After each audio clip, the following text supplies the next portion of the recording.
প্রতির জন্য Pakistani border 300 kilometre দূর থেকে অত বড় হাতিয়ার নিয়ে এসে আমাদের নাগরিককে খুন করলো, তাদের বিরুদ্ধে আইনত ব্যবস্থা নিতে হবে।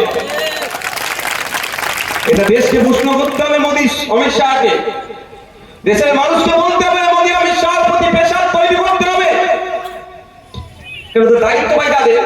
বলুন এখানে এই যে আছে আপনারা শান্তিপ্রিয় ভাবে একটা বক্তব্য শুনছেন, এখানে কেউ যদি এসে হামলা চালায় প্রথম দোষ কার হবে?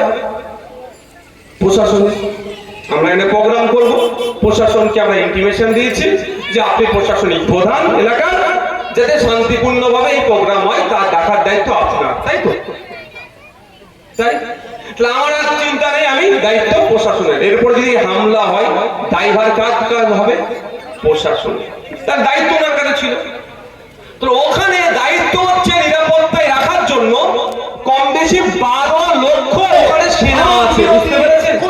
সারা পৃথিবীর মধ্যে সব থেকে বেশি সেনা যদি কোনো জায়গায় থাকে সেই জায়গাটা হচ্ছে কাশ্মীর।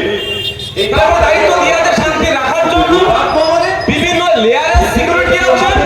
তারপরেও সেখানে ছোট পিস্তল নিয়ে গুলি করে দিয়ে ভাই বলতাম যে লুকিয়ে নিয়ে এসেছে, বড় বড় এই ধরনের পিস্তল নিয়ে এসে গুলি করছে। কোথায় ছিল ফোর্স? এ প্রশ্ন থেকে যাচ্ছে। ব্যর্থতা কার?